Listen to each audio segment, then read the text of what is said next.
साथियों, welcome back. आप सभी लोगों का एक बार फिर बहुत बहुत स्वागत है मेरे यूट्यूब चैनल पर। चलिए, हम लोग उपस्थित हैं नवजीवन कैंपस के ऑनलाइन क्लास की श्रृंखला में। और आज समान अध्ययन के अंतर्गत भौतिकी का जो टॉपिक चल रहा था उसी को आगे हम लोग कंटिन्यू करेंगे। तो जो लोग पहली बार चैनल को देख रहे हैं या अभी तक चैनल को सब्सक्राइब नहीं किए तो सबसे पहले चैनल को सब्सक्राइब करें, लाइक करें वीडियो क्लास को और अपने सभी ग्रुप में जरूर शेयर करें। तो चलिए, जो कंटिन्यू देख रहे हैं उनको पता होगा कि फिजिक्स में हम लोग एक बहुत महत्वपूर्ण चैप्टर पढ़ रहे थे जिसकी शुरुआत किया था मैंने पिछले क्लास में। नाम था इलास्टिसिटी और इसी को हम लोग समझ रहे थे, जिसके बारे में हमने कहा था कि ये 2 क्लास चलेगा और तब समान अध्ययन के अंतर्गत इलास्टिसिटी से संबंधित जो भी चीजें हैं आप आसानी से समझ जाएंगे और जो भी प्रश्न पूछा जाएगा उसको आप आसानी से बना पाएंगे। तो जहां तक पढ़ लिए थे उससे आगे चलते हैं। और हम जो छोड़े थे पिछला क्लास, वो छोड़े थे एक महत्वपूर्ण राशि पर जिसका नाम था स्ट्रेस। ये ध्यान रखना, जिसको हमने कहा था हिंदी में प्रतिबल। तो स्ट्रेस या प्रतिबल क्या है ये हमने समझाया आपको पिछले क्लास में कि जब किसी पिंड पर हम फोर्स लगाते हैं, पिंड इलास्टिक होता है, तो ऐसे इलास्टिक पिंडों में फोर्स लगाने के उपरांत आंतरिक रूप से एक बल कार्य करने लगता है। हम चाहते हैं उसको खींचकर बड़ा करें या छोटा करें, तो वो अपने पुराने स्वरूप में वापस आना चाहता है। यही इलास्टिक प्रॉपर्टी है पिंडों का। तो जो वापस आने का फोर्स है, पुराने शेप में जो आना चाह रहा है वो, उसके लिए जो वो बल लगाएगा उसी को प्रतिबल कहते हैं। हमने कहा था कि अगर एक पिंड ले लें ऐसे और इस पिंड को आप बल लगाकर बड़ा करना चाहें, ऐसे ये पिंड हो जिसका सरफेस एरिया क्षेत्रफल ए हो और इस पर बल लगाकर इसको आप बड़ा करना चाहें, जैसे रबर लेते हैं खींचते हैं, तो हम बड़ा करना चाहेंगे। चूंकि इलास्टिक है रबर या कोई भी पिंड जो इलास्टिक होगा, आप ऐसे खींचेंगे तो ये चाहेगा कि वापस अपने शेप में आ जाए। तो हमारे खिंचाव से या जो फोर्स लगा उसके खिंचाव से इंटरनल एक फोर्स क्रिएट हो रहा है और वो इसके अगेंस्ट काम कर रहा है। आपके बल के क्या है, अगेंस्ट काम कर रहा है। तो आपने बल लगाया ये, तो ये जो लगा वो बल है और ये बल के अगेंस्ट में जो अंदर लग रहा है, ये अंदर वाला जो फोर्स लग रहा है जिसके कारण ये वापस आना चाह रहा है, ये क्या है, प्रतिबल। बल के अगेंस्ट कार्य करने वाला बल। और प्रतिबल हमने कहा था कि जो आकलन करते हैं, इसका गणना करते हैं, मेजरमेंट करते हैं, तो उसका कंडीशन क्या है कि किसी भी पिंड पर बल जब अप्लाई किया जाए तो एकांक क्षेत्रफल में जो बल क्रिएट हो जाता अपने आप, उसको प्रतिबल कहते हैं। जिसके लिए हमने आपको प्रतिबल का एक फॉर्मूला बताया था, व्यंजक बहुत इंपॉर्टेंट, कि यहां पर जब प्रतिबल कैलकुलेट करते हैं तो फोर्स बटा एरिया लेते हैं। ये ध्यान रखना, मतलब बल बटा क्षेत्रफल। ये जब लेंगे तो ये जो राशि मिलेगा हमको, इसी को हम लोग प्रतिबल कह रहे हैं। तो ये सब बताए थे पिछले क्लास में। तो बल का इकाई क्या होता है, हमने कहा था कि बल का इकाई कई जगह पढ़ाया गया है। तो बल का इकाई न्यूटन होता है। तो न्यूटन जो खोजा था बल को, हमने बताया आपको क्वेश्चन नंबर में भी। और क्षेत्रफल का मीटर स्क्वायर होता है। तो मीटर स्क्वायर मतलब यूनिट क्या हो गया प्रतिबल का, तो न्यूटन प्रति मीटर स्क्वायर। और बीमा अगर निकालें कि डायमेंशन क्या होगा, क्योंकि यही 2 इंपॉर्टेंट क्वांटिटी आपसे पूछेगा जीएस में। फिजिक्स में अगर यहां से सवाल पूछेगा तो यही पूछेगा कि प्रतिबल का इकाई क्या होता है, प्रतिबल का बीमा क्या होता है जीएस में। तो यहां ध्यान रखें कि अगर जब इसकी इकाई निकाले न्यूटन प्रति मीटर, तो बीमा क्या होगा, तो न्यूटन का हम निकाल चुके हैं पहले भी। ये और बटा मीटर है, 2 लंबाई है तो एल का पावर 2। तो सॉल्व करेंगे, एल ऊपर जाएगा तो -2, तो एम -2 और +1 -1 और गुना t-2। ये ध्यान रखना है, किसी को कंफ्यूजन नहीं होना चाहिए। और ये दोनों राशि को पहले तो आपको याद रखना है। इलास्टिसिटी चैप्टर में सबसे ज्यादा यही पूछा जाएगा आपसे। तो इतना चीज हम लोग पढ़ लिए थे कि बल लगाने से इंटरनली जो फोर्स लगता है उसको प्रतिबल करते हैं और प्रतिबल यूनिट एरिया में लगने वाला बल को बताता है। अब यहां के बाद इसी इलास्टिसिटी से जब हम ये काम कर रहे हैं तो एक और राशि का निर्माण होता है जिसको स्ट्रेन कहा जाता है। स्ट्रेन मतलब हिंदी में विकृति। क्योंकि हमने शुरू में ही बताया था जो पहले नहीं देखे वो जरूर प्लेलिस्ट में जाकर चैप्टर को देखें सिस्टमेटिकली, क्रमबद्ध तरीके से, एक के बाद दूसरा, दूसरा के बाद तीसरा, जो ऑर्डर से वीडियो लोड किया गया है या जो क्लास लिया जा रहा है 1 से लेकर जितना भी, एक के बाद दूसरा देखेंगे तो आपको चीजें सब कोरिलेट हो जाएगा, जुड़ेगा, और तब आपको आसानी से समझ में आएगा। बीच में कहीं से शुरू करेंगे तो हो सकता है थोड़ा बहुत आपको परेशानी हो, तो वो परेशानी से बचने के लिए आप वीडियो को शुरू से देखें और कंटिन्यू देखें, बीच बीच में छोड़े नहीं। अब आगे चलें तो एक हमने कहा एक स्ट्रेस है, एक स्ट्रेन है, जिसको विकृति कहते हैं। तो विकृति तो वर्ड हिंदी में बहुत कॉमन है। विकृति मतलब सिंपल खराबी होता है, कहते हैं ना कि इसका चेहरा विकृत हो गया, मतलब चेहरा खराब हो गया। तो हमने कहा था शुरू में इलास्टिसिटी में कि नेचर ने जिसको भी जैसा भी बनाया है वो अपने आप में बहुत सुंदर है। भगवान का बनाया हुआ कोई भी क्रिएचर, कोई भी चीज खराब नहीं हो सकता। हमारे नजरिए का दोष है कि हम किसको पसंद करते हैं, किसको नापसंद करते हैं, तो अलग मैटर है। लेकिन ध्यान रखना है कि यहां पर नेचर का दिया हुआ कोई भी आकार, कोई भी शेप को अगर किसी भी रूप में बदल दिया जाए, भले आप उसको अच्छा ही बना दिए हो, लेकिन आप उसको चेंज करते हैं तो चेंज का जो मेजरमेंट होता है उसको स्ट्रेन में हम लोग कैलकुलेट करते हैं। और इसके चलते पुराने आकार से नए आकार में एक तुलना किया जाता है कि पुराना आकार कैसा हुआ और नया आकार जो था वो कैसा हुआ। तो नया आकार जो बदला वो और पुराना आकार जैसा था उसमें अगर तुलना करेंगे तो जितना आपको अंतर बुझाएगा वही अंतर क्या कहलाएगा, स्ट्रेन कहलाएगा। जैसे एक रबर लें तो रबर अपने नेचुरल लेंथ में, आप खींचे उसको लंबा किए तो लंबा किए तो थोड़ा सा लंबाई क्या हो गई, बढ़ गई। तो पहले कितना लंबा था और खींचने के बाद कितना लंबा हुआ, इस पर जब आकलन करेंगे तो आपको एक राशि की जरूरत पड़ेगी जिसका नाम क्या है, स्ट्रेन। और स्ट्रेन क्या है कि ध्यान रखना, स्ट्रेन जब भी कैलकुलेट होता है तो इसके द्वारा आकार में परिवर्तन को मापा जाता है कि आकार में परिवर्तन किस रूप में हो रहा है। इसी को समझने के लिए विकृति नामक भौतिक राशि हम लोग पढ़ते हैं। लेकिन जब परिवर्तन देखेंगे तो क्या कहेंगे, तो परिवर्तन जब भी स्ट्रेन का निकालेंगे तो ध्यान रखना है ये परिवर्तन जो होता है एकांक आकार में होता है। एकांक आकार में या सिंपली अगर उसको कॉमन रहे तो सिंपली ये कह सकते हैं कि भिन्नात्मक परिवर्तन जो होता है, फ्रैक्शनल चेंज, भिन्नात्मक परिवर्तन किसमें, शेप में। परिवर्तन अगर आकार में निकाल लें तो वही भिन्नात्मक परिवर्तन क्या कहलाएगा, स्ट्रेन कहलाएगा। तो टोटल में नहीं देखना, यूनिट में देखना है कि एकांक में कितना बदला, चाहे वो लंबाई हो तो, चाहे वो क्षेत्रफल हो तो, या वॉल्यूम हो तो, वो सब को आपको आकार में भिन्नात्मक परिवर्तन अगर आकलन कर लेते हैं एकांक आकार में तो उसी परिवर्तन को हम लोग क्या कहेंगे, स्ट्रेन कहेंगे। जैसे कॉमन एग्जांपल से समझें, बिल्कुल आसान है, यहां कहीं घबराने वाली कोई बात नहीं है। तो यहां पर हम एक मान लेते हैं कि एल लेंथ का एक कोई चीज ले लेते हैं, लोहा हो सकता है, रबर हो सकता है, एल्युमिनियम हो सकता है, कुछ भी। एक पिंड है जिसकी लंबाई एल है, ये ध्यान रखना। अभी हमने कहा कि फोर्स लगाएं, तो फोर्स लगाएंगे ऐसे तो फोर्स के हिसाब से इसकी लंबाई बदलेगी। बाहर की तरफ खींचेंगे तो लंबा होगा और हथौड़ी से दोनों तरफ से पीटेंगे तो छोटा हो जाएगा। फोर्स लग रहा है मतलब बदलाव हो रहा है, या तो बढ़ रहा है या घट रहा है फोर्स लगाने से। तो नॉर्मली एल लेंथ का था और हम एक फोर्स लगाए इसको लंबा करने के लिए।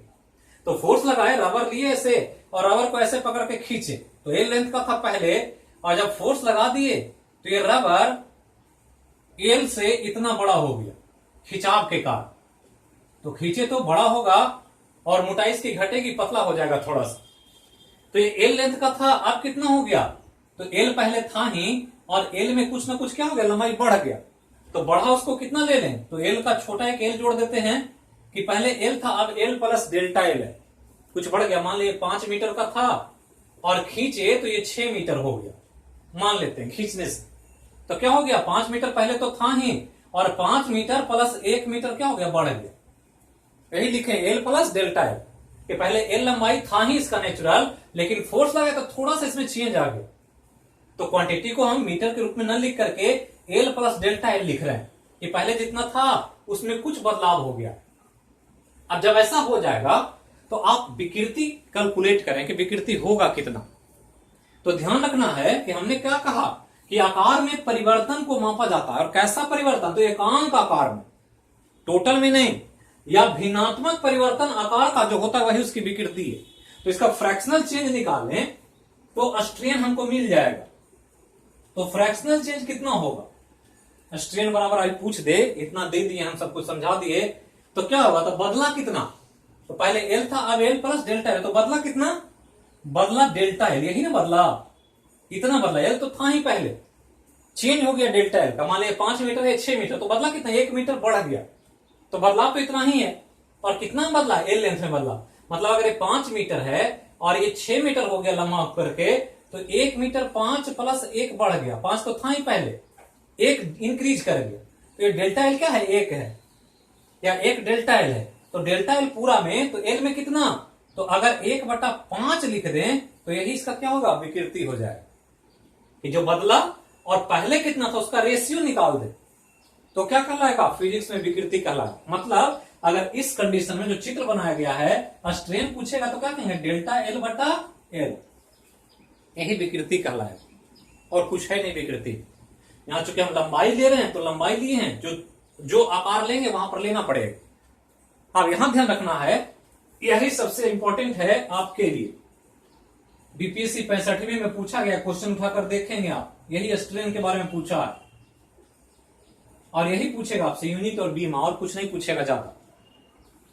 और रेलवे वगैरह में आएंगे तो थोड़ा सा पूछेगा, जाकर एडवांस में फिजिक्स वहां टेक्निकल पूछता है ज्यादा, तो हम सब कुछ को लेकर चलें, बीपीएससी को फोकस करें और बाकी सभी एग्जाम को कवर अप कर सके, ऐसे पढ़ाई करें। तो ध्यान रखें कि यूनिट पूछेगा तो ये लंबाई है, ऊपर में भी ये भी लंबाई है, मान लीजिए 1 मीटर और 5 मीटर, तो ऊपर भी मीटर नीचे भी मीटर, तो यहाँ क्या है कि अगर इसका यूनिट निकालेंगे तो क्या से भाग देंगे, मीटर और बटा मीटर, चूंकि लंबाई है, ये जितना मीटर होगा, 1 मीटर है तो 1 मीटर लें, और लंबाई हम कह रहे थे शुरू में 5 मीटर, तो 5, तो मीटर आएगा, तो मीटर मीटर कटेगा, तो क्या होगा ये, तो ये हो जाएगा यूनिट लेस, मतलब कोई इकाई ही नहीं है इसका। और हम बार बार कहते हैं कि जो राशि का इकाई ना हो वो एग्जाम में ज्यादा पूछता है, इसको इकाईहीन राशि कहा जाता है, इकाईहीन क्वांटिटी, कोई यूनिट ही नहीं है, क्योंकि दोनों समान है तो कटेगा। तो बीमा क्या होगा, जब यूनिट नहीं है तो बीमा भी नहीं होगा, तो बीमा क्या होगा, m0 l0 t0, यहां पर था ना m का पावर 1, l का पावर -1, t का पावर -2, यहां कोई बात 0 0 मतलब 1 होता है, कुछ है ही नहीं, और इसलिए इसको इकाईहीन के साथ साथ बीमाहीन राशि भी कहा जाता है। और यही पूछा था बीपीएससी 65 में कि इनमें से कौन इकाईहीन और बीमाहीन राशि है, तो एक तो ये स्ट्रेन को ध्यान रखना है, बार बार पूछे। और ये क्या हो गया, तो लंबाई में परिवर्तन हो गया, मतलब स्ट्रेन बराबर पूछेगा लंबाई के केसेस में तो क्या कहेंगे, लंबाई में परिवर्तन, लंबाई में परिवर्तन कितना बदला, और बटा क्या, तो मूल लंबाई, क्या बटला, मूल लंबाई। तो ये अगर निकाल देंगे तो हमको लंबाई का विकृति पता चल जाएगा कि लंबाई में कितनी विकृति आई। और ये देख रहे हैं कि क्या है, भिन्नात्मक परिवर्तन है। नेचर में हमने कहा जो भी है अपने आप में बहुत खूबसूरत है, जिस रूप में भी नेचर ईश्वर ने बनाया है सब अपने आप में सुंदर है, इनक्रेडिबल, अद्वितीय है, वैसा दूसरा कोई पृथ्वी पर है ही नहीं। लेकिन हम उसको जरूरत के हिसाब से चेंज करते हैं, और चेंज ऐसे ही करेंगे तो विकृति आ जाएगी। भले एक काले लोग जो होते हैं वो सोचते हैं कि मेरी शेप खराब है तो पार्लर में जाकर के पेंट करवाते हैं तो चेहरा खूबसूरत हो जाता है, तो हमारे नजर में खूबसूरत हो गया, लेकिन नेचुरली वो उसमें विकृति आ गई, खराबी आ गई, जो एक्चुअल उसका था उसका शेप बदल गया। और यही समझना है कि जब भी किसी पिंड के आकार में परिवर्तन हो और वो परिवर्तन हम यूनिट एरिया में, यूनिट शेप में चेंज करके निकाल लें, तो उस परिवर्तन को हम नाम दे देते हैं फिजिक्स में क्या, विकृति। तो लंबाई में होगा तो लंबाई में परिवर्तन बटा मूल लंबाई, और अगर लंबाई के जगह क्षेत्रफल में होगा, क्षेत्रफल में होगा तो लिखेंगे क्षेत्रफल में परिवर्तन और बटा मूल क्षेत्रफल जितना पहले था, ये ध्यान रखना। और अगर आयतन में होगा तो लिखेंगे आयतन, आयतन में परिवर्तन, आयतन में परिवर्तन और बटा मूल आयतन। बिल्कुल सिंपल है, कुछ नहीं है, जिस क्वांटिटी को लेना है उसी क्वांटिटी का आपको दोनों चीज लेना है, लंबाई का निकाल सकते हैं, क्षेत्रफल निकाल सकते हैं, आयतन निकाल सकते हैं। क्योंकि अगर पिंड है ऐसे तो लेंथ होता है, अगर तार है तो सिर्फ लंबाई दिखेगा, लेकिन अगर इसमें लेंथ के साथ साथ वृत्त भी और खींचेंगे तो लंबा भी होगा और पतला भी होगा, तो चौड़ाई भी घटेगा और लंबाई बढ़ेगा। अगर ये इसमें क्यूब है और इस पर अगर फोर्स लगाएंगे तो क्यूब में लंबाई, चौड़ाई और ऊंचाई, मोटाई तीनों बदलेगा, मतलब आयतन में परिवर्तन हो। तो ये ध्यान रखना है। अब यहां क्या है कि जब लंबाई में विकृति कैलकुलेट करते हैं तो इसको एक नाम देते हैं जिसको लॉन्गिट्यूडनल स्ट्रेस कहा जाता है। लॉन्गिट्यूडिनल स्ट्रेस, ये ध्यान रखना, स्ट्रेन, लॉन्गिट्यूडनल स्ट्रेन किसमें? तो जब हम लंबाई में विकृति निकालें, ये ध्यान रखना। तो लंबाई में अगर विकृति कैलकुलेट करेंगे तो लॉन्गिट्यूडनल स्ट्रेन, और अगर क्षेत्रफल में निकालेंगे तो शियरिंग स्ट्रेन, ये ध्यान रखना है। शियरिंग स्ट्रेन किसमें? क्षेत्रफल में। और अगर आयतन में निकालेंगे तो कहलाएगा वल्क स्ट्रेन। तो वल्क स्ट्रेन किसमें? आयतन में। और इस प्रकार से आप स्ट्रेन को कैलकुलेट कर सकते हैं अलग अलग शेप के आकार पर। और इसलिए जब स्ट्रेन की बात आती है तो ध्यान रखना है कि स्ट्रेन जो होगा उसका सबसे जो कॉमन बेसिक तरीका होगा कि अगर स्ट्रेन बराबर आपसे पूछ दिया जाए कि स्ट्रेन बराबर होता क्या है, लंबाई, चौड़ाई और ऊंचाई के आधार पर अगर क्षेत्रफल, वॉल्यूम या लंबाई ना दिया रहे और तब आपको स्ट्रेन पूछ दे, तो उस स्थिति में स्ट्रेन बराबर क्या कहेंगे? तो कहेंगे स्ट्रेन बराबर सिंपली क्या कहेंगे? तो हमने लिखा था आकार में परिवर्तन बटा मूल आकार। तो आकार में परिवर्तन और बटा क्या? मूल आकार। ये अगर कैलकुलेट कर देते हैं तो आपको स्ट्रेन मिल जाएगा। ये अलग बात है कि लंबाई निकालेंगे तो वो लॉन्गिट्यूडनल स्ट्रेन कहलाएगा, क्षेत्रफल निकालेंगे शेयरिंग स्ट्रेन कहलाएगा, और आयतन निकालेंगे तो वल्क स्ट्रेन कहलाएगा। तो यही स्ट्रेस और स्ट्रेन की बात, और दोनों का जो इंपॉर्टेंट बताया गया इतना तो जरूर याद रखें, क्योंकि ये सबसे इंपॉर्टेंट पार्ट है इस चैप्टर का। खासकर जीएस के लिए समान अध्ययन के अंतर्गत ये दोनों टॉपिक से सवाल अक्सर पूछता है। अब यहां के बाद स्ट्रेन और स्ट्रेन से रिलेटेड एक सिद्धांत पढ़ना है, नियम पढ़ना है फिजिक्स का, और वो नियम बहुत इंपॉर्टेंट है जो अक्सर एग्जाम में पूछा जाता है। तो उसको हम लोग देखेंगे और उसके बाद कुछ इलास्टिसिटी से संबंधित महत्वपूर्ण तथ्यों को देखेंगे जो एग्जाम में जीएस में पूछा जाएगा उससे। तो चलिए शुरू करते हैं आगे कुछ इंपॉर्टेंट तथ्यों को, जिसमें यहां पर एक लॉ पढ़ना है और वो लॉ बहुत इंपॉर्टेंट है। लॉ का नाम है हुक्स लॉ। ये ध्यान रखना, हिंदी में इसको हुक का नियम कहा जाता है। तो बहुत इंपॉर्टेंट है हुक लॉ। क्या कहता है हुक्स लॉ, इसी को ध्यान दें। तो हुक के बारे में पढ़े हम लोग पहले भी बायो में कि रॉबर्ट हुक सेल को खोजा था दुनिया में पहली बार, और वही हुक हैं जिन्होंने फिजिक्स में इलास्टिसिटी में एक नियम दिया जिसको हुक्स लॉ कहते। तो बहुत इंपॉर्टेंट एक सिद्धांत, एक लॉ का खोज किया हुक ने। इंग्लैंड के रहने वाले एक बहुत ही प्रतिभावान व्यक्ति, वैज्ञानिक, जो भी कह सकते हैं। तो क्या कहा इलास्टिसिटी से संबंधित लॉ में, इसको समझना है। तो कहा इन्होंने कि कोई पिंड है ऐसे, और पिंड को बल लगा करके इसमें फोर्स लगाएं और इसके शेप को चेंज करें।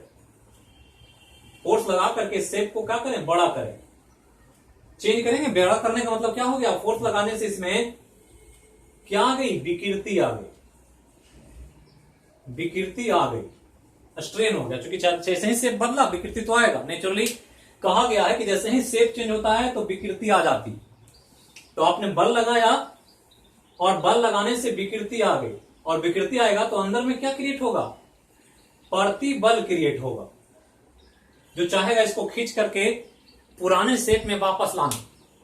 ये सब पढ़ाया हमने आपको कि विकृति कैसे होता है, प्रतिबल कैसे होता है, क्यों होता है, और ये इलास्टिक बॉडी में होता है ऐसा।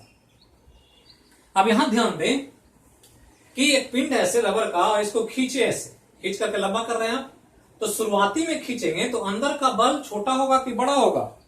तो अगर थोड़ा सा लंबा हुआ है तो अंदर में जो प्रतिबल क्रिएट होगा वो छोटा होगा। और बड़ा करें खींचकर, प्रतिबल अंदर का थोड़ा और बढ़ेगा, और बड़ा करें थोड़ा और बड़ा होगा। हमने कहा था जिम में जाएं और मसल्स को डेवलप करने के लिए स्प्रिंग जो खींचना होता है, जो इलास्टिक होता है काफी, और काफी ताकत लगता है उसमें। तो जितना ताकत से आप खींचेंगे उसकी लंबाई जितना ज्यादा बढ़ेगी उतना ही ताकत से वो स्प्रिंग चाहेगा कि आपके हाथ को फिर से सटा करके पुराने शेप में ले। तो क्या हो रहा है कि जितना जितना आप लंबा कर रहे हैं, खींच करके बल लगा रहे हैं, तो उसमें प्रतिबल उत्पन्न हो रहा है। और प्रतिबल जो उत्पन्न हो रहा है वो उसके परिवर्तन पर डिपेंड कर रहा है कि ज्यादा लंबा होगा तो प्रतिबल बड़ा होगा, ज्यादा और लंबा करेंगे प्रतिबल बढ़ता जाएगा, लेकिन छोटा करेंगे तो प्रतिबल छोटा होगा। और यही हुक ने कैलकुलेट किया इसको समझने के बाद, और कहा सिंपली कि किसी पिंड में जो प्रतिबल उत्पन्न होता है, स्ट्रेस, कहा क्या, तो कहा कि प्रत्यास्थ पिंड में, प्रत्यास्थ पिंड में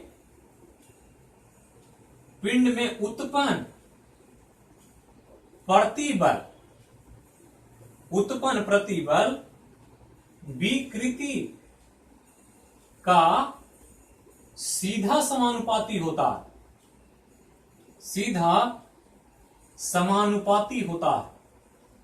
यही है हुक्स का नियम, और इसी को आपको याद रखना। कभी कभी आपको लॉ पूछ देगा एग्जाम में, जीएस में, तो सिंपल जो भी नियम है, न्यूटन्स लॉ, मिडी सिद्धांत, हुक्स लॉ, फ्राइडे लॉ, ओम का नियम, सी बैक इफेक्ट, फ्राइडे नियम, बहुत सारा, जूल का नियम, बहुत सारा नियम पढ़ना है। पूरा फिजिक्स पढ़ेंगे तो 20-25 नियम मिलेगा जो इंपॉर्टेंटली आपसे एग्जाम में पूछा जाएगा।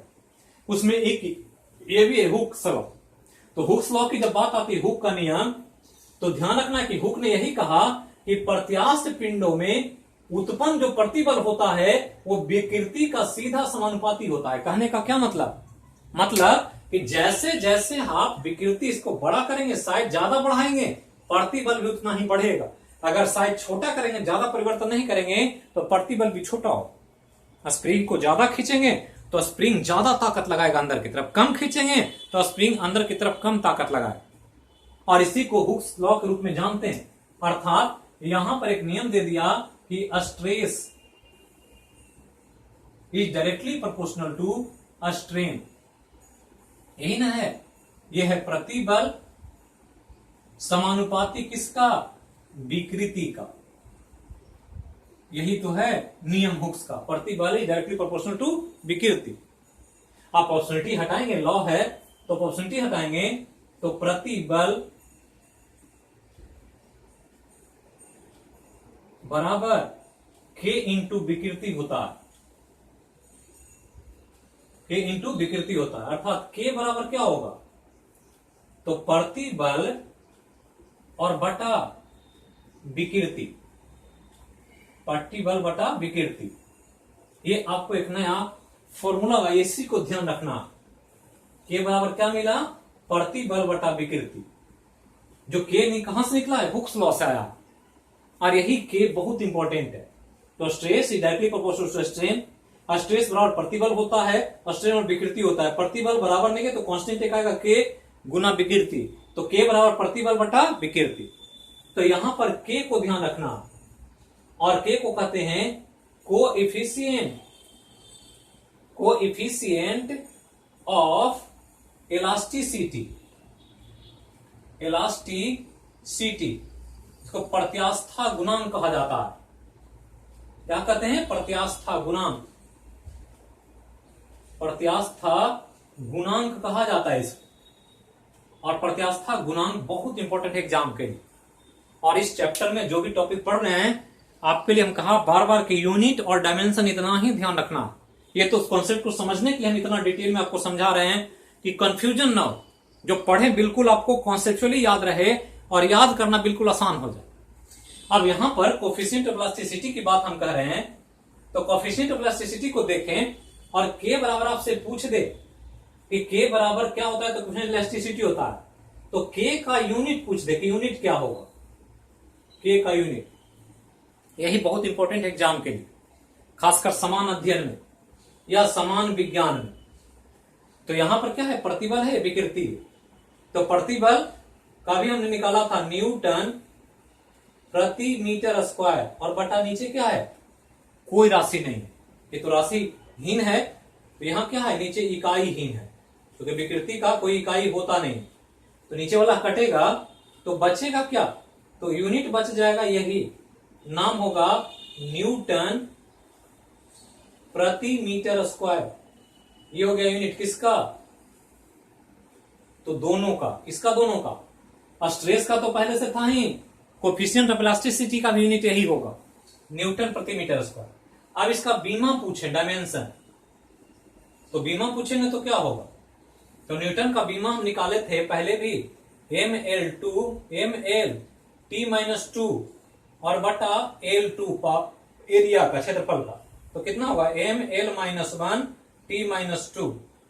तो यही तो था स्ट्रेस का भी, और यही है कोफिशिएंट ऑफ इलास्टिसिटी का भी। तो प्रतिबल का पूछे तो या कोफिशिएंट ऑफ इलास्टिसिटी का पूछे तो बात एक ही है। और बार बार हम कहते हैं कि जो राशि कई जगह पर आएगा और जिसकी इकाई बीमा समान होगी, वो एग्जाम में आपसे ज्यादा पूछा जाएगा। तो दोनों को ध्यान रखें, प्रतिबल को ध्यान रखें, विकृति को ध्यान रखें, हुक्स के नियम को ध्यान रखें, कोफिशिएंट ऑफ इलास्टिसिटी को ध्यान रखें। ये सब आपके एग्जाम के लिए सबसे इंपॉर्टेंट सेक्शन है इलास्टिसिटी में। अब आगे चलते हैं, तो आगे एक बहुत इंपॉर्टेंट यहां पर कांस्टेंट का प्रयोग होता है। फिजिक्स जब पढ़ते होंगे 12th लेवल में, जो जिनका रहा होगा फिजिक्स, तो वो सब कुछ को जानते हो। अब यहां क्या है कि नॉर्मली यहां पर हम प्रतिबल विकृति लिए हैं, लेकिन ये कैटेगराइज स्पेशलाइज नहीं किए कि कौन सा प्रतिबल और कौन सी विकृति, ये ध्यान रखना। लेकिन अगर हम यहां पर के लिख रहे हैं, और के बराबर क्या लिखा हमने, प्रतिबल, प्रतिबल बटा विकृति, ये लिखा, जो भी हमने आपको समझाया पूरा, जो हुक्स के नियम में कांस्टेंट आया कोफिशिएंट ऑफ इलास्टिसिटी के रूप में।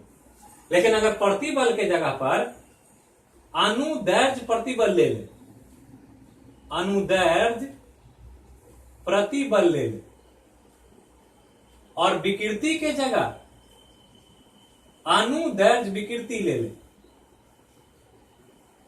ये दो चीज ले करके अगर आप के को कैलकुलेट करते हैं, किसको किसको लेना है, प्रतिबल के जगह अनुदैर्ध्य प्रतिबल और विकृति की जगह अनुदैर्ध्य विकृति, मतलब लॉन्गिट्यूडिनल स्ट्रेस, लॉन्गिट्यूडिनल स्ट्रेस ले लें और इसको भाग दे दें लॉन्गिट्यूडिनल स्ट्रेन से, लॉन्गिट्यूडिनल स्ट्रेन से इसको हम रेशियो निकाल दें।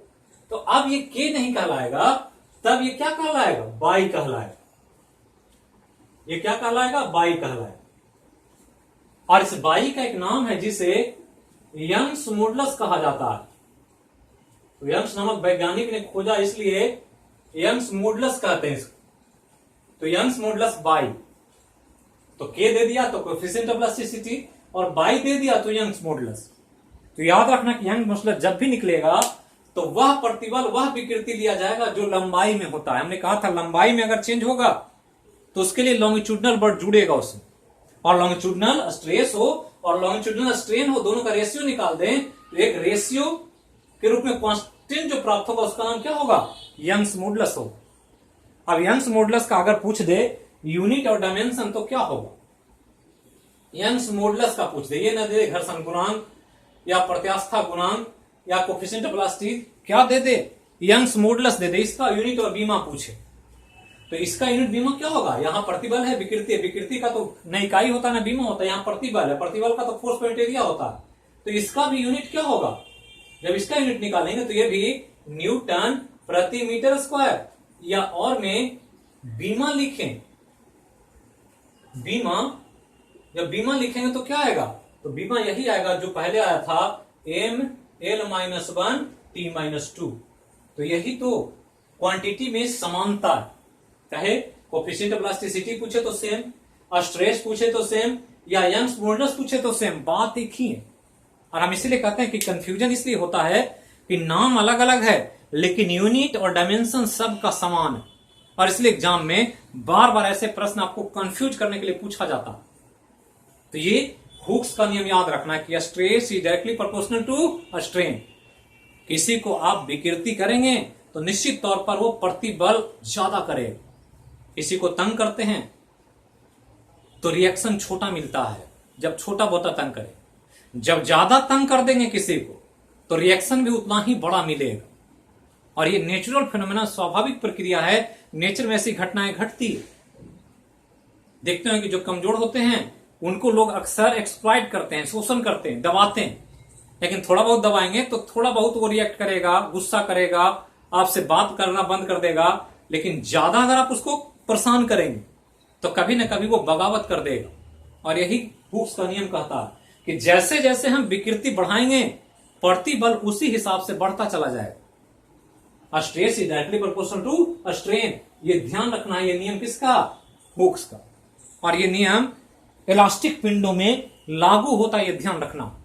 तो इतना पहले ध्यान दे कि क्या हो रहा है, किस नियम से हम लोग पढ़ रहे हैं, इलास्टिक पिंडों का क्या नेचर होता है, और कुछ जो क्वांटिटी आपको बताया गया उसको ध्यान रखना।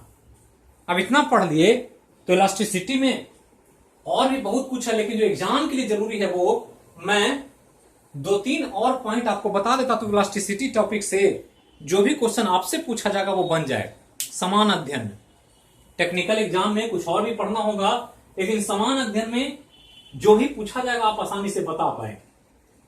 अब यहां के बाद एक इंपॉर्टेंट राशि होता है जिसको इलास्टिक लिमिट कहते हैं।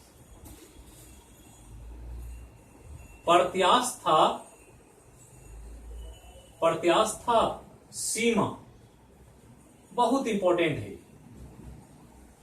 प्रत्यास्था सीमा, इलास्टिक लिमिट बार बार एग्जाम में पूछेगा।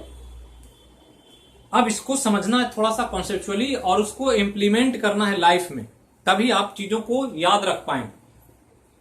अब सिंपल हमने अभी कहा था कि इलास्टिक पिंड कोई भी होता है, इस पर फोर्स लगाने से इसका आकार बढ़ता है, और फोर्स हटाने से फोर्स जब हटाते हैं तो पिंड वापस अपने शेप में आ जाता है। अगर ऐसा करता है तो उसको क्या कहते हैं? इलास्टिक कहते हैं। और फोर्स लगा करके लंबा कर दें और फोर्स हटाएं तो वापस ना आए तो क्या कहते हैं? तो प्लास्टिक कहते हैं। और फोर्स लगाने पर टूट जाए तो क्या कहते हैं? तो ब्रिटल कहते हैं। और हमने शुरू में ही कहा था कि नेचर में जो भी पिंड हैं उसमें कुछ इलास्टिक, कुछ प्लास्टिक और कुछ ब्रिटल का गुण होता। अलग अलग कंडीशन में वो इलास्टिक, प्लास्टिक और ब्रिटल का गुण प्रदर्शित करता है। अब ये रबर है मान लेते हैं, और रबर इसको खींचेंगे तो खींचेंगे ये लंबा हो जाएगा, खींचेंगे तो क्या होगा? लंबा होगा। और छोड़ देंगे तो फिर वापस अपने शेप में आ जाए। तो फोर्स लगाया आपने, फोर्स लगा करके खींच कर लंबा कर दिया, और जैसे ही फोर्स हटाया तो पहले फोर्स लगा था तो इतना लंबा था, फोर्स जैसे ही छोड़ेंगे फिर सिकोड़ करके वापस जैसे पहले था वैसा ही हो जाए। तो कह रहे हैं इलास्टिक है, मतलब इलास्टिक प्रॉपर्टी शो कर रहा है। लेकिन रबर को देखें और खींच करके देखें, खींचे ऐसे ऐसे करके, तो नॉर्मली हल्का हल्का खींचेंगे तो बहुत दिन तक उसमें इलास्टिक प्रॉपर्टी रहेगी। कस के लंबा खींच दें, इतना खींच दें कि उसका लिमिट क्रॉस कर जाए, मतलब खींच दें पूरा ताकत लगे, तो फिर छोड़ेंगे तो वापस शेप में नहीं आए। यही समझना कि रबर में भी एक सीमा तक बल लगाने पर वो पुराने शेप में वापस आएगा, और उस सीमा से अगर बाहर चले गए, बड़ा फोर्स लगा दिए, तो उसकी प्रत्यास्था की गुण समाप्त हो जाएगी, और फिर वो इलास्टिक ना होकर के क्या हो जाएगा? प्लास्टिक हो जाएगा। मतलब कि ऐसे फोर्स लगा तो लंबा हुआ, छोड़े तो ऐसे हो गया, लेकिन और बड़ा फोर्स लगा करके इसको इससे लंबा खींच दिए और छोड़े तो फिर वापस शेप में नहीं है, इतना ही रह गया। तो पहले ये इलास्टिक था, लेकिन जब ऐसे छोड़ दिया और ऐसे ही रह गया तो क्या हो गया? प्लास्टिक हो गया। और लंबा खींच दिए और दो टुकड़े में बट गया ये, तो कहेंगे क्या हो गया? ब्रिटल हो गया। यही समझना। तो समझना क्या है कि किसी भी इलास्टिक बॉडी, इलास्टिक पिंड के लिए बल का वह मान जहां तक वो प्रत्यास्था के गुण को बनाए रखता है, प्रत्यास्था का गुण प्रदर्शित करता है, उसको हम लोग प्रत्यास्था सीमा मानते हैं, जहां पर मैक्सिमम फोर्स लगाकर। मतलब अगर 50 न्यूटन तक बल लगाने से ये अपने गुण में रहता है, वापस आ जाता है। तो ये 50 न्यूटन इसका क्या है, प्रत्यास्था सीमा। अगर इससे बड़ा बल लगा दिया, मान लीजिए 51 न्यूटन लगाए और तब ये वापस नहीं आया शेप में, लम्हड़ करके रह गया, तो मानेंगे कि 50 न्यूटन इसकी प्रत्यास्था सीमा थी और हम सीमा से बाहर चले गए, बड़ा फोर्स लगा दिए, इसकी इलास्टिसिटी खत्म हो गई और इलास्टिक से क्या हो गया, ये प्लास्टिक हो गया, वो पुराने शेप में वापस नहीं आएगा। तो रबड़ जो यूज करते हैं, अच्छा क्वालिटी का रबड़ नहीं होता है, तो इलास्टिक प्रॉपर्टी उसकी धीरे धीरे समाप्त हो जाती है और फिर वो क्या हो जाता है, प्लास्टिक हो जाता है। और उसी रबड़ को कोई ज्यादा ताकत आकर खींच के तोड़ दे तो फिर वो क्या हो गया, ब्रिटल हो गया। और ये होता है अक्सर, साइकिल चलाते होंगे कभी ना कभी जीवन में, सब साइकिल चलाते हैं, तो साइकिल में वॉल्व पिन होता है हवा भरने वाला, और वो रबर का वॉल्व लगा रहता है जो हवा को अंदर जाने देता, अंदर से बाहर आने नहीं देता, ये ध्यान रखना। और पाइप से हम लोग हवा भरते हैं और पाइप से अगर फोर्स लगा करके लगातार पंपिंग करे, ऐसे ऐसे लगातार ताकत लगे, जो सोचते हैं कि जल्दी जल्दी भर ले, तो जल्दी जल्दी जब पाइप मारेंगे तो हवा तो भर जाएगा, लेकिन वो जो रबर लगा हुआ है वॉल्व पे, वो रबर की इलास्टिसिटी समाप्त हो जाएगी। जो बहुत तेजी तक, देर तक आप फैला कर रखेंगे, इलास्टिसिटी खत्म हो जाएगा। इसलिए हवा जब भी भरना होता है तो एक पंप मारे, थोड़ा सा रिलैक्स करो, फिर दूसरा पंप मारे, रिलैक्स हो, तीसरा पंप मारे, तो बीच बीच में इंटरवल देना चाहिए ताकि उसकी इलास्टिसिटी बनी रहे, उसकी प्रत्यास्था सीमा के अंदर काम हो। प्रत्यास्था सीमा के बाहर अगर उसको लंबा खींच दिए तो वॉल्व पिन ढीला हो जाएगा और हवा आप भरेंगे निकल जाएगा, भरेंगे निकल जाएगा, और फिर जाएंगे मैकेनिक के पास और बोलेंगे कि लगता है कि टायर पंचर हो गया, इसको चेक करो, तो बोलेगा कि अरे यार टाइम तो पंचर नहीं हुआ, वॉल्व पिन आपका खराब हो गया। तो फिर एक छोटा सा रबर निकाल के लगा देगा, टाइट हो जाएगा, इलास्टिसिटी कारण हवा फिलअप हो जाए। तो यही एक इंपॉर्टेंट पॉइंट है, इलास्टिक लिमिट, जो ध्यान रखना कि ये इलास्टिक है, इलास्टिक सीमा के अंदर तक इलास्टिक है, इलास्टिक से बाहर चला जाए और वो टूटे नहीं तो प्लास्टिक होगा, और इलास्टिक सीमा से बाहर जाए और अगर वो टूट जाए तो ब्रिटल हो जाए। तो ध्यान रखना है कि प्रत्यास्था सीमा के अंदर, प्रत्यास्था सीमा के अंदर बल लगाने से पिंड में प्रत्यास्था का गुण रहता है, प्रत्यास्था का गुण बरकरार रहता है, यह ध्यान रखना। दूसरा, प्रत्यास्था सीमा से बड़ा बल लगा देने पर, बड़ा बल लगाने पर पिंड नहीं टूटे तो क्या बन जाएगा, प्लास्टिक बन जाएगा। इलास्टिक नहीं रहेगा, क्या होगा, प्लास्टिक हो जाएगा। और अगर टूट जाए तो क्या बन जाएगा, तब ये ब्रिटल बन जाएगा। एक ही पिंड था, प्रत्यास्था सीमा के अंदर इलास्टिक था, प्रत्यास्था सीमा के बाहर चले गए, टूटा नहीं, प्लास्टिक हो गया, और प्रत्यास्था सीमा के बाहर बल लगाया, टूट गया तो ब्रिटल हो गया। तो यही हमने समझाया था, और इसी के द्वारा हम बहुत सारा काम करते हैं। धातु को पिघलाकर प्रत्यास्था सीमा से ऊपर ले जा करके पतला पतला तार बना देते हैं, खींच कर हथौड़ी मार करके चादर को लोहे का, एल्युमिनियम का सीट बना देते हैं। तो सब क्या होता है, इसी प्रत्यास्था सीमा पर काम होता है, ये ध्यान रखना। अब एक इंपॉर्टेंट लास्ट पॉइंट जो आपको याद रखना होगा, दो चीज, रबर और इस्पात, ये दो चीज को ध्यान रखना जो एग्जाम में बार बार पूछता कि इन दोनों में ज्यादा इलास्टिक कौन, तो आंसर होता है कि ज्यादा इलास्टिक इस्पात है। रबर से ज्यादा इलास्टिक इस्पात है। क्यों, यही पूछ दे कि रबर की तुलना में इस्पात ज्यादा इलास्टिक होता है, इसका वजह क्या है। जबकि हम लोग को लगता है कि रबर ज्यादा इलास्टिक है, क्योंकि रबर को आसानी से आप बल लगा करके फैला सकते हैं और छोड़ेंगे तो फिर वापस से इतना जाए, तो नॉर्मल लगता है कि इलास्टिक ज्यादा कौन, रबर। लेकिन फिजिक्स का कॉन्सेप्ट कहता है कि इस्पात में इलास्टिसिटी ज्यादा। तो क्यों ज्यादा, तो यही समझना। तो समझना यह है कि ये रबर है मान लेते हैं, और इतना ही बड़ा अगर हम एक और पिंड ले लें जो इस्पात हो, स्टील, तो ये इस्पात है, ये रबर है।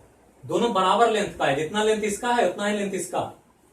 अब इन दोनों में हम बराबर फोर्स लगाएं और फोर्स लगा करके चाहते हैं कि इसका लंबाई दोनों का एक ही हो जाए, बढ़कर एल प्लस डेल्टा एल हो जाए, दोनों का, इसका भी और इसका, मतलब इसको फैला करके एल प्लस डेल्टा एल कर दें और इसको भी, इस्पात को भी फैला करके एल प्लस डेल्टा एल कर दें, एल प्लस डेल्टा एल कर दें। ये समझना कि पहले दोनों की लंबाई समान थी, रबर का था, इस्पात का था, और दोनों में फोर्स लगा करके उसको लंबाई बराबर बढ़ा दे। तो पूछेगा कि ऐसा करने में बल किसमें ज्यादा लगेगा, रबर में कि इस्पात में? तो सभी व्यक्ति एकदम जो नहीं भी जानते वो भी बता देंगे इस्पात में ज्यादा बल लगेगा, क्योंकि रबर को खींचना आसान है, खींचेंगे तुरंत इतना बड़ा हो जाएगा, लेकिन इस्पात को खींच करके इतना बड़ा करना बहुत डिफिकल्ट काम है, ये बहुत ताकत खोजेगा और नॉर्मल आदमी से तो होगा भी नहीं। तो ये ध्यान रखना है कि देखते होंगे ट्रैक होता है रेलवे का, और जब धूप पड़ती है तो फैल करके लंबा हो जाता है थोड़ा, और फिर रात्रि में ठंडा होता है तो सिकुड़ जाता है। तो फैला कैसे? गर्मी पा करके फैल गया और फिर ठंडा किया तो सिकुड़ गया। तो फैल सिकुड़ रहा है मतलब क्या है?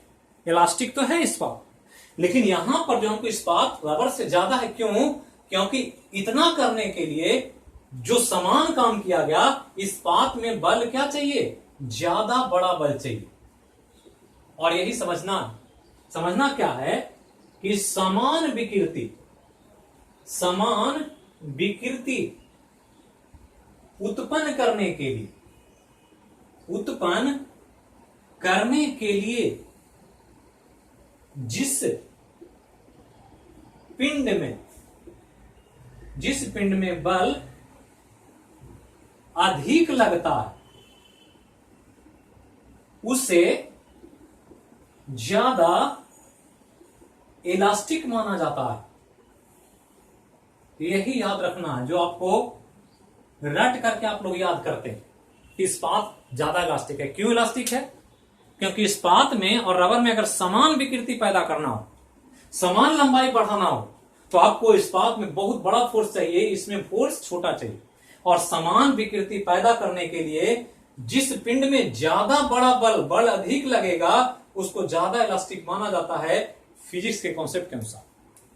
तो यही था आपके लिए समान अध्ययन के अंतर्गत इलास्टिसिटी प्रत्यास्थ टॉपिक। तो इसको पढ़ें, याद रखें और क्वेश्चन आवर के लिए तैयार रहें। अगला जो क्लास होगा फिजिक्स का, उसमें इलास्टिसिटी संबंधित हम लोग देखेंगे क्वेश्चन नंबर 10 का दम। रात्रि में फिर हम लोग मिलेंगे एक नए क्वेश्चन आवर में, जिसके लिए आप लोग पूरी तरह से तैयार रहें और अपने एक्यूरेसी पर ध्यान दें। जितना जानते हैं उतना बनाएं और तैयारी को धीरे धीरे बढ़ाएं ताकि हम 100% स्कोर कर सकें। तो फिर मिलते हैं। जहां रहें स्वस्थ रहें, सुरक्षित रहें, अपने और अपनों का ख्याल रखें। जय हो मैया की। Thank you.